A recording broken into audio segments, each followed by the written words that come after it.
सांसद महोदय सैयद नासिर हुसैन साहब, पहला सवाल आपसे यही, मतलब वो क्या चाह रहे थे गौरव गोगोई जी की पीएम जाते, चीनी राष्ट्रपति के सामने जाते, आंखें दिखाते लाल, मतलब एक ऐसे दिन पर जब इतना बड़ा एक एससीओ का समिट चल रहा है, उस पर इस कमेंट का क्या मतलब है कि आंखें बंद थी, लाल आंखें नहीं दिख रही थी, और वो भी पहले फोटो ऑप में, मतलब बस 8 राष्ट्राध्यक्ष खड़े हैं और उसके बाद उन्होंने ट्वीट कर दिया। चलिए, मुझे जब बताया गया था कि जो फेस ऑफ रहेगा आज शाम में बहस रहेगी, ये सीयू में क्या चल रहा है, ठीक, उसका कंटेंट क्या है, हाँ, उसमें क्या मुद्दे उठाए जाएंगे, प्रधानमंत्री जी जब भारत का नेतृत्व करेंगे एससीओ में, भारत के तरफ से कौन कौन ऐसे इश्यूज हैं जिसके ऊपर वो बात रखेंगे, जिसके ऊपर वो चर्चा चाहेंगे। मुझे ये नहीं पता था कि आज पूरा डिबेट जो है एक ट्वीट के ऊपर होगा। मुझे नहीं पता, सांसद की बात से आप पीछे हट रहे हैं। मुझे ये पता नहीं था कि ट्वीट पे होगा, क्योंकि जो इम्पोर्टेंट मैटर ये है कि शंघाई कोऑपरेशन ऑर्गेनाइजेशन में भारत किन मुद्दों पे अपनी बात रखेगी, क्योंकि पैंडेमिक के बाद, कोविड के बाद पहली बार जो है ये सीओ मिल रहा है। अब ऐसे टाइम पे 2 इंपॉर्टेंट इवेंट्स पूरे देश भर में, पूरी दुनिया भर में हुए हैं। ये यूक्रेन और रशिया का वॉर चल रहा है, उसके बाद ये समिट हो रहा है, चाइनीज अग्रेशन जो लगातार हो रहा है, जो चाइनीज इनकर्शन जो लगातार हो रहा है, जो लगातार जो है हमले पे हमला हो रहा है, जो गूगल इमेजेस हैं, जो सैटेलाइट इमेजेस हैं, जो भारत के प्रधानमंत्री और भारत में जो सत्ताधारी जो पार्टी है भारतीय जनता पार्टी, जो लगातार नकार रही है, तो कह रही है कि कोई चाइनीज एग्रेशन नहीं हुआ, कोई चाइनीज घुसपैठ नहीं हुआ, जो चाइनीज की आर्मी कहीं अंदर हमारे एरिया में घुस के नहीं आई, चाइनीज आर्मी कहीं घुस के वहां पे जो है ये वो बड़े बड़े जो है विलेजेस सेटअप नहीं की करके, जो लगातार ये डिनाइल मोड में जो चल रहे हैं, उसके बाद में ये पहली समिट है। तो मैं एक सांसद होने के नाते, एक सिटीजन ऑफ इंडिया होने के नाते मैं चाहूंगा और मैं देखना चाहूंगा कि हमारे प्रधानमंत्री ये जो इशू है, ये चाइनीज एग्रेशन और इनकर्शन का जो इशू है हिंदुस्तान के अंदर, क्या इसको उठाएंगे। अभी अभी आप कह रहे थे कि मौलाना अजहर जो टेररिस्ट, जिसको मौलाना मसूद अजहर टेररिस्ट, उसका और एक मक्की, रहमान मक्की, इन दोनों को जो लगातार चाइना पनाह दे रही है, ग्लोबल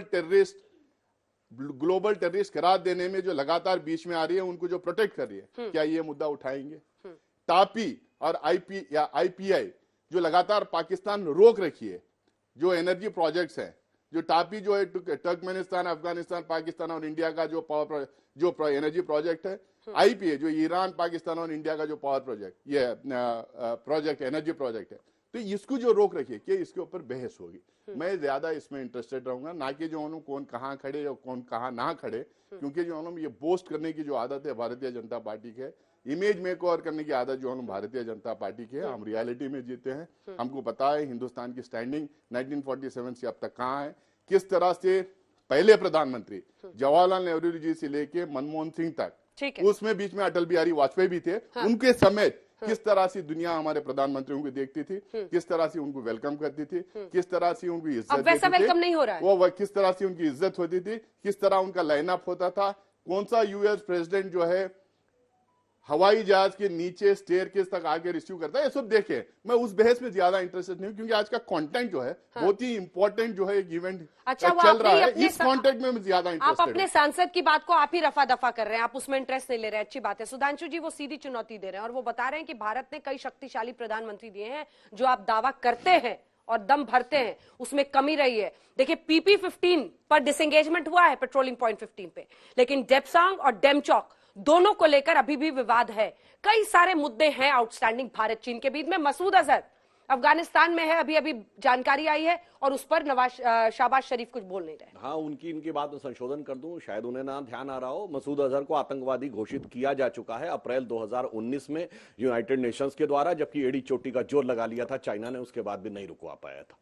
दूसरी बात मैं बताना चाहता हूं, न्यूक्लियर सप्लाई ग्रुप में भारत सदस्य बना था, पूरा जोर लगा लिया था, चाइना ने वो नहीं बन पाया। मिसाइल टेक्नोलॉजी कंट्रोल रिजीम में हम सदस्य बने, चाइना सदस्य नहीं बन पाया।